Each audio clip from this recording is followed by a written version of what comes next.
तो वीडियो देखो कितनी अच्छी वीडियो है ये। तो मैं आज इस वीडियो को ट्राई करने जा रही हूँ। तो बचपन में तो हम लोगों ने बबल्स फुलाए हैं, तो आज मैं फिर से ये बबल्स फुलाने जा रही हूँ, मुंह से वो भी। चलो देखते हैं कैसी बनती है। तो आप देख सकते हो मैंने शैम्पू लिया है, देखते हैं बनता है कि नहीं बनता। हो जाए तो अच्छी बात है।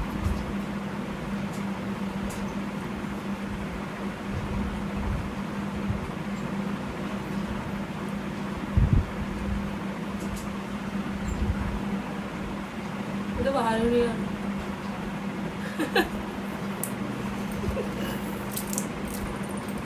मैं करके रखूंगी। मेरा मेकअप आप देख सकते हो, बहुत लाइट मेकअप किया मैंने। और मेरा हेयर स्टाइल, मेरी ड्रेस, ये मैंने खुद बनाई है ड्रेस, आप देख सकते हो। ओके, कैसे ये बताना।